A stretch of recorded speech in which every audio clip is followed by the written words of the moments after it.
I'm going to have very dull views on this, Jacob, which is I'm a Republican.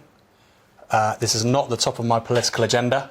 And if we could slim down the royal family, put a little bit less money rather, towards the hangers-on, that would do for me in the short term, I think. We would keep the guillotines in the garages. We don't need to get them out just yet. But you are a Republican. You would like to have Monsieur Macron equivalent. I think that, look, and I think it's, again, I keep on saying this, I think it's important for your audience to sort of recognise this. It's a hugely complex argument. You know, Montesquieu in the, 16th century? He noted how actually it was republics who were leading the sort of reinvigoration of slavery, the slave trade. The Dutch Republic, obviously the United States. And he noticed how in sort of continental monarchies it wasn't the case. So I don't think it's simply republics good, monarchies bad. However, I think if you were building a society from scratch, which we're not doing, I would prefer a republic to a monarchy, certainly. Emma? Well, I think that's the point, isn't it? That if you're going from a blank slate, then the only thing that really you could build is a is a republic. Really? Building from scratch because it works. In the sense of the kind of revolutionary utopian spirit, you don't really have, you don't have revolutionary movements. Revolutionaries are wrong and kill people and are absolutely dreadful, whereas monarchs provide us, as Charles I said at the scaffold, he was the true defender of liberty. Yeah, I've completely derailed the conversation. I agree with you, and I think that the form of government that we have here in the United Kingdom, parliamentary democracy, constitutional monarchy, is the best system of government that has ever arisen in history. I think that it is the best safeguard against authoritarianism, utopianism, revolution. It's shown its resilience over time. And I think that, as you said, this is a good example of why constitutional monarchy is a superior system of government. And I want to bring you back because everyone always assumes that the from-scratch constitution would be a republic.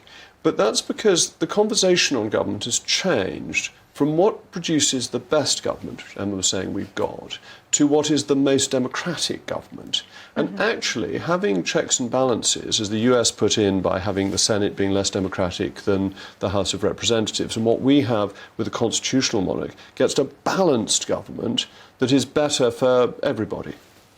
Well, firstly, I'd ask, do you think that the United Kingdom of Great Britain and Northern Ireland in 2023 has the best government on earth?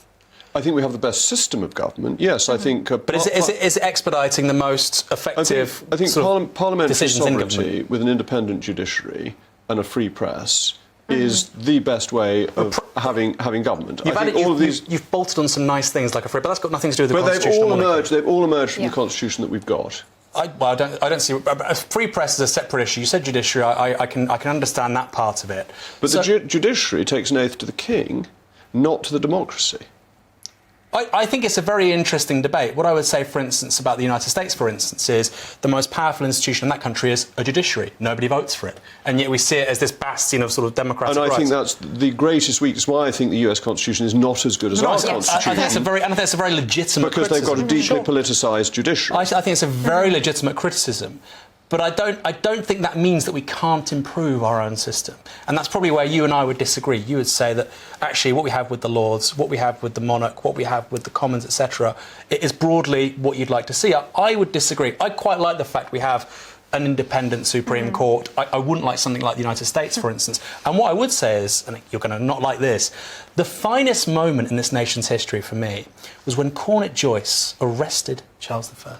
This was a humble officer in the New Model Army, and he had the power to say, I am arresting you, the king. And I think that was the most profoundly democratic moment in this nation's history. I think we should be proud of it.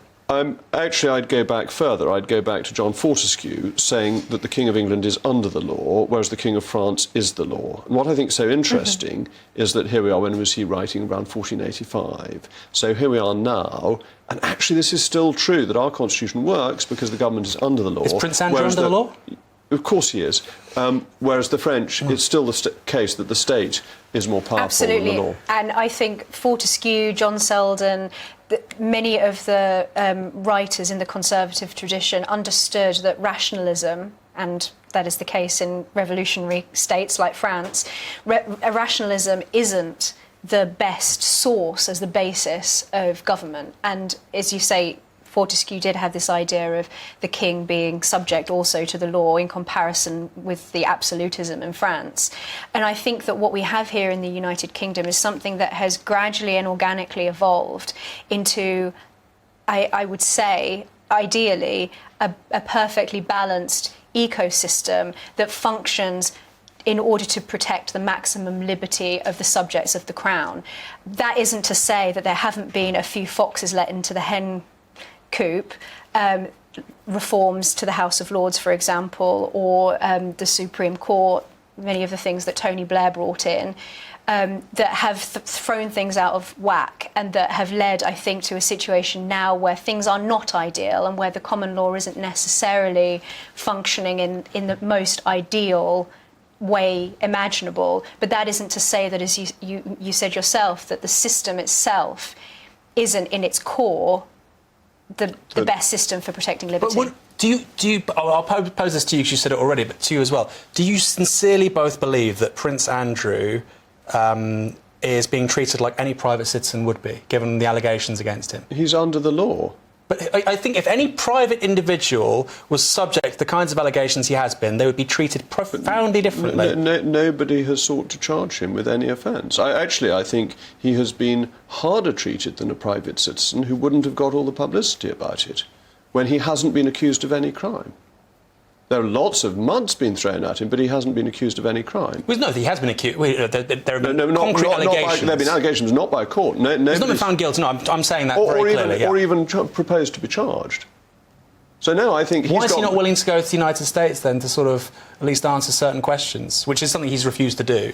Well, I think a private citizen probably couldn't do that. I don't think that's right. Why on earth would a private citizen suddenly waltz off to the United States? Well, we've got an extradition treaty with them for one. I don't know. But nobody's asked to use that. So no, I think he's been treated to a higher standard. And I don't think that's unfair. I think royalty ought to be called to a higher standard.